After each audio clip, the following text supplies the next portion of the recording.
আসানসোলে কারখানার সামনে যেখানে শ্রমিকদের বিক্ষোভ, যেখানে একাধিক অভিযোগ তুলছেন তারা যে তাদেরকে একাধিক সময় খাটানো হচ্ছে এবং কাজ করার পরবর্তীতেও মজুরি কম দেওয়া হচ্ছে। 12 ঘন্টা কাজ, কম মজুরির অভিযোগ। এই কারণেই এবার বিক্ষোভে আসানসোলে স্টিল কারখানার শ্রমিকরা। স্টিল কারখানার সামনে শ্রমিকদের বিক্ষোভ। এ বিষয়ে তো জানবো। এই মুহূর্তে আমাদের সঙ্গে টেলিফোন লাইনে রয়েছেন আমাদের প্রতিনিধি শ্যাম। আসানসোলে আবারও সেখানে বিক্ষোভ শ্রমিকদের, যেখানে স্টিল কারখানায় একাধিক সময় কাজের দাবি এবং কম মজুরির অভিযোগ তুলে তারা বিক্ষোভে সামিল হয়েছেন। কি আরো দাবি জানাচ্ছেন তারা?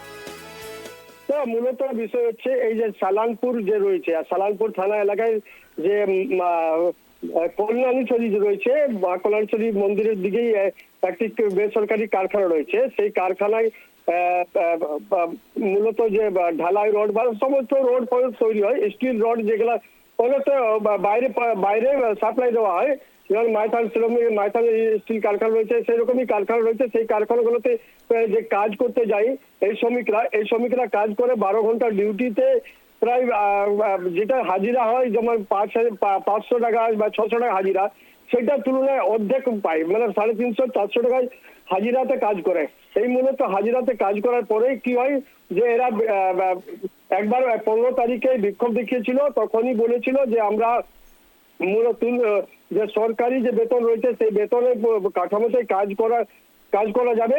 আগে যেমন এরা যে সরাসরি অভিযোগ তুলছে যে তৃণমূলের যে কর্মীরা ছিল, যে তৃণমূল কর্মীরাই এটাকে নিয়ন্ত্রণ করে পরে যে আমাদের যে পেমেন্ট, যে মাইনে মাসিক বেতন, সেই বেতনটা কম করিয়ে দিয়ে পরে আমাদেরটাকে কাটমানি হিসাবে এরা খেত।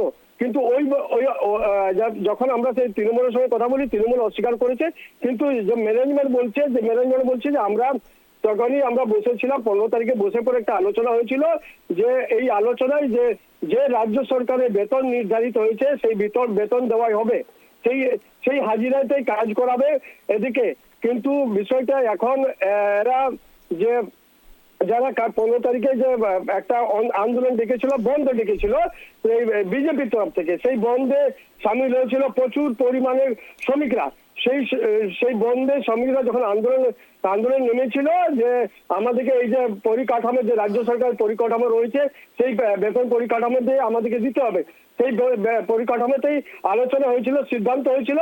কিছুটা শ্রমিকরা মানছে, কিছু শ্রমিকরা মানছে না। এই কারণে একটা যে খবরের দিকে আমরা নজর রাখছিলাম। এবার শ্রমিকদের বিক্ষোভ, যেখানে 12 ঘন্টা কাজ, কম মজুরির অভিযোগে বিক্ষোভ। স্টিল কারখানার সামনে শ্রমিকদের বিক্ষোভ, কাজ বন্ধ রেখে এবার বিক্ষোভে সামিল হয়েছেন এলকুয়েন্ট স্টিলের শ্রমিকরা। তার মধ্যে ধর্মঘট ছিল। ধর্মঘটের মধ্যে আমাদেরকে HR একটা ডেট দিয়েছিলাম তাকে, যে 22 তারিখের মধ্যে আমাদের একটা ফয়সালা হবে। সেই ফয়সালা এখনো পর্যন্ত উঠেনি কোনো ফয়সালার মধ্যে। আর আমাদের যে দাবি ছিল সেই দাবিগুলো কোনো এখনো পর্যন্ত প্রয়োজন মনে হয়নি। তাই আজ আমরা এই রাস্তার ধারে। কি দাবি ছিল আপনাদের? দাবি ছিল আমাদের যেমন পয়সা পেমেন্ট বাড়ানোর জন্য, তারপরে সেফটি কিছু ইমপ্রুভমেন্ট জিনিস আছে সেইগুলোর জন্য। আমাদের 8 ঘন্টা করার আছে, 12 ঘন্টা ডিউটিটা। আর কিছু যে শোষণ হচ্ছে আমাদের লেবার ওয়ার্কার, যে মহিলা আছে তাদের মধ্যে, আর যারা ধমকি দিচ্ছে। আগে তো প্ল্যান্টে সিন্ডিকেট চলতো, কিন্তু এখনও তাই সেটা চেষ্টা করছে যে সিন্ডিকেট করতে পারি, তার প্রচেষ্টা চালিয়েছে HR। আরও কিছু নির্দলীয় লোক আছে, তাদের নাম যেমন হয়ে গেলো আমাদের কোম্পানির কিছু ছেলে আছে যারা লিড দিচ্ছে, মানে তাদের নাম নেওয়া হবে না, কিন্তু তারা ধমকি দিবে এরকম আমার মনে হয়। এখানে আমাদের হাজিরিটা যে পরিমাণে আমাদের খাটানো হচ্ছে সেই পরিমাণে আমরা মজুরিটা পাচ্ছি না। আর একটা হচ্ছে কথা যে প্রচুর চাপ দেওয়া হচ্ছে, যদি না করি এই যে 400 টাকা হাজিরি দিচ্ছে, ওর তো আমরা বলছি দাদা এটা তো হবে না, বলছে করতে হবে না, বাড়ি চলে যাও, এর থেকে বেশি আমরা দিতে পারবো না। যা করার 400 টাকা কিসের জন্য? 12 ঘন্টা এমনকি 24 ঘন্টাও কাজ করতে হয় আমাদের। আর PFI তো ছাড়ুন, ওগুলো তো থাকেই না আমাদের। সেফটি নিয়ে কি?